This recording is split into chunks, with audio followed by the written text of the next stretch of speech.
하나님의 말씀 야고보서 1장 26절로 27절입니다.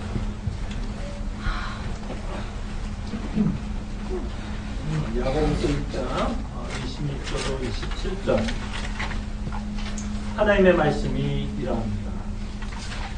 누구든지 스스로 경건하다 생각하며 자기 혈에 죄가 물리지 아니하고 자기 마음을 속이며 이 사람의 경건은 헛것이다. 하나님 아버지 앞에서 정결하고 더러움이 없는 경건은 곧 고아와 과부를 그 환난 중에 돌보고 또 자기를 지켜 세속에 물들지 아니하는 그것입니다. 오늘 본문을 통해서 이런 단어가 연상이 됩니다. 부전자전. 부전자전. 엉뚱한 설교 제목을 제가 적어놨죠. 부전자전. 이 말의 뜻은 여러분 잘 알죠? 그 아버지의 그 아들이라는 뜻입니다. 다시 말씀드리면 아들이 아버지를 닮았다라는 뜻이 부전자전입니다. 우리도 부전자전 해야 합니다. 그죠? 우리도 부전자전 해야 됩니다. 야고보는 우리에게 말씀합니다. 하나님 아버지께서 진리의 말씀으로 우리를 낳았다. 그러므로 하나님은 아버지가 되고 우리는 그의 자녀가 됩니다. 부전자전. 이렇게 말씀이 심겨진 자들은 어떤 특징이 있냐면요. 새로운 의지가 생깁니다. 그전에는 우리의 의지가 죄만 발동했어요. 죄가 너무나 좋았고 죄만 섬겼고 죄로 통해서 우리의 행복과 기쁨과 위로를 찾으려고 했다면 이제는 우리가 새로운 의지가 생겨서 이제는 하나님을 믿고 하나님께 예배하고 복음을 믿는 것이 더 기쁘고 즐겁고 행복하다는 것을 깨닫게 되었다는 것입니다. 이렇게 새로운 의지가 여러분들에게 생기면 여러분들의 안에는 새로운 소원이 생깁니다.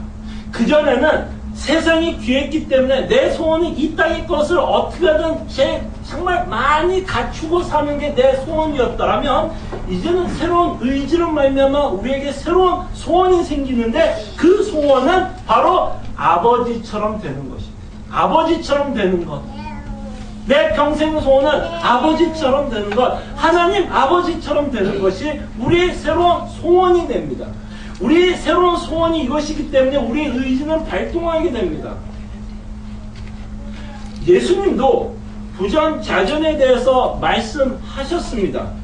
너희 아버지가 온전한 것 같이 너희도 온전하라고 말씀했습니다.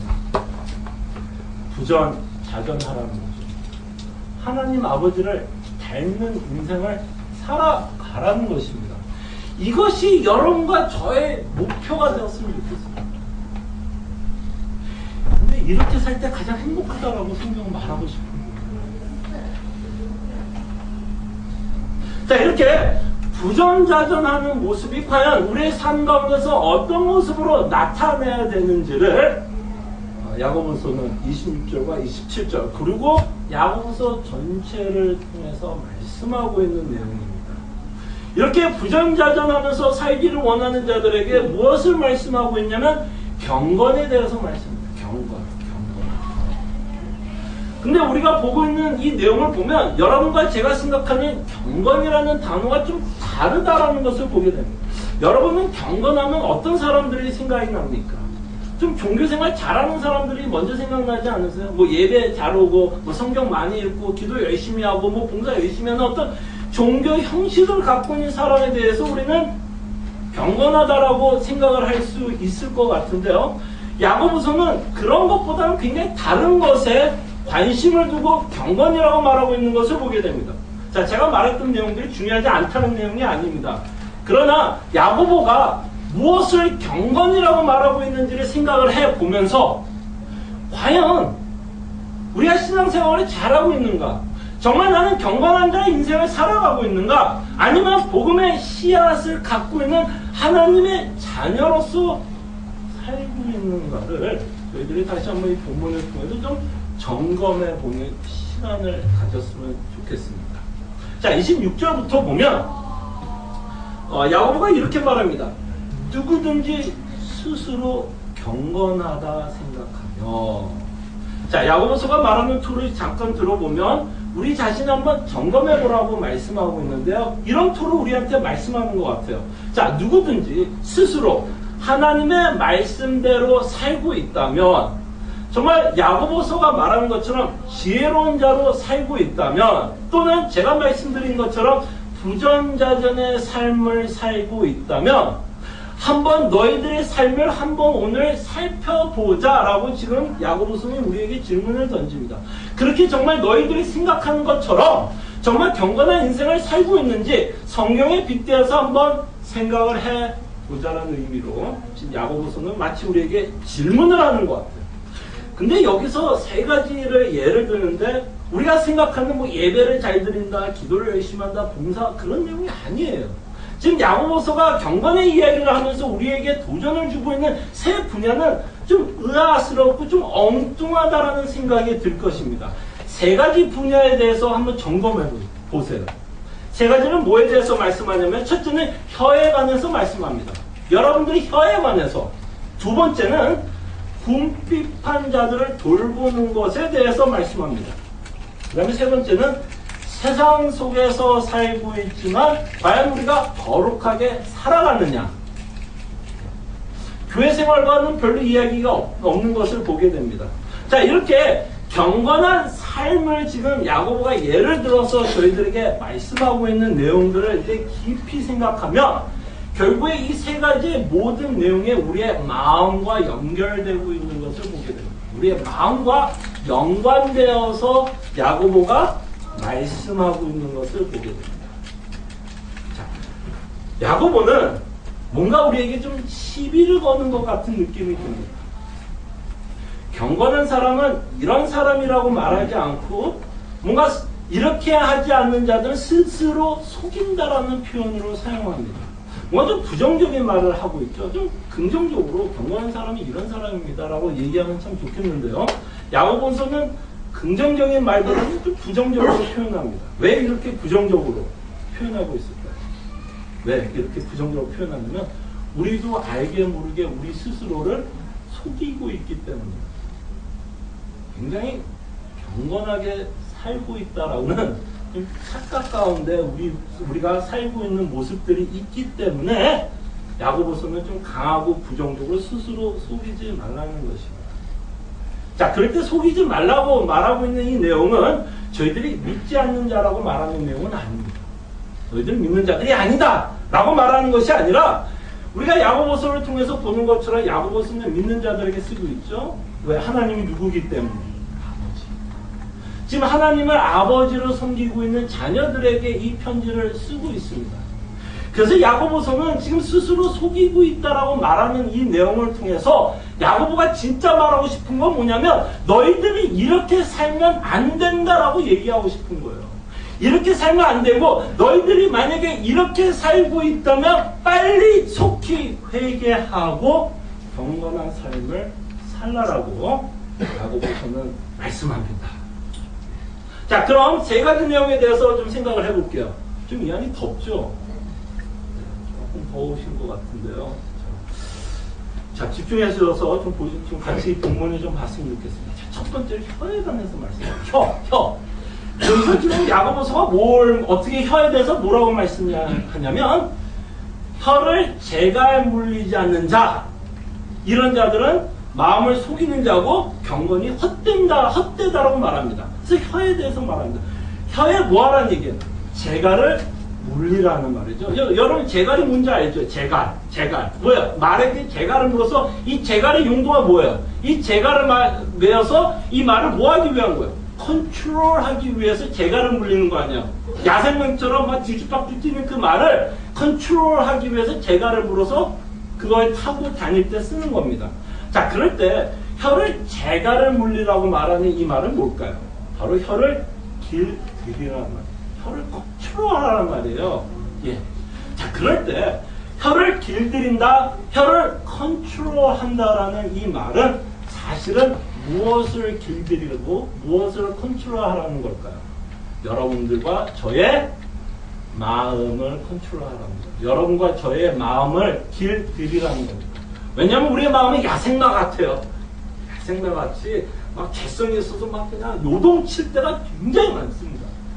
그럴 때 재갈을 물리라고 말합니다. 자, 이것은 제 말이 아니라 마태복음 12장 34절에 보면 혀가 갖고 있는 특징을 예수님이 이렇게 말합니다. 여러분들이 갖고 있는 주보를 보시면 제가 적어놨는데요. 자, 혀에 갖고 있는 특징을 예수님이 이렇게 말합니다. 얼마나 심하게 얘기하는지 보세요. 마태복음 12장 34절.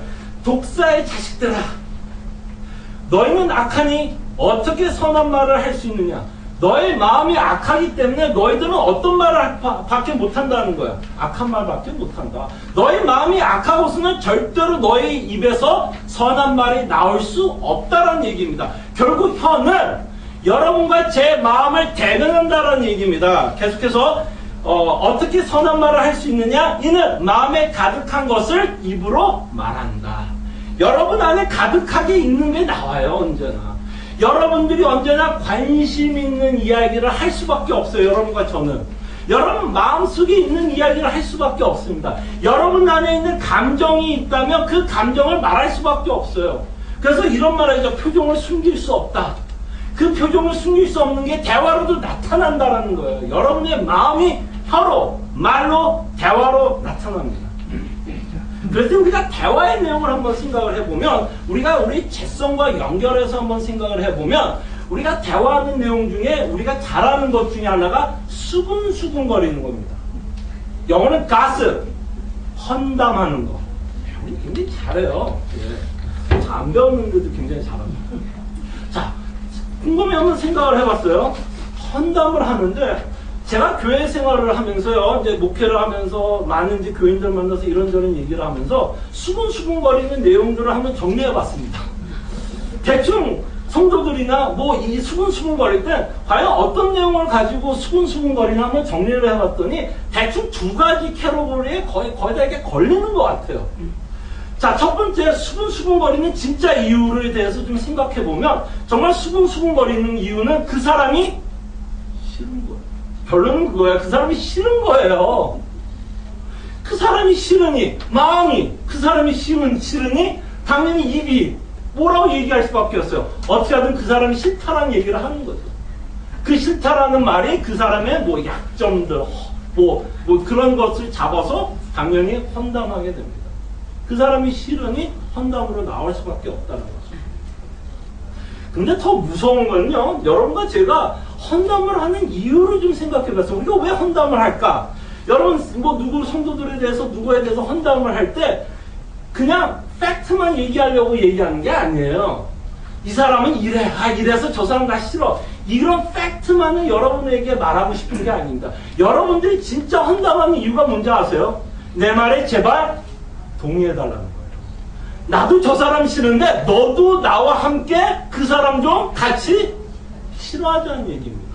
동조를 구하는 거예요. 이런 이유 때문에 내가 그 사람이 싫으니까 너도 이런 이유 때문에 저 사람 같이 싫어하자.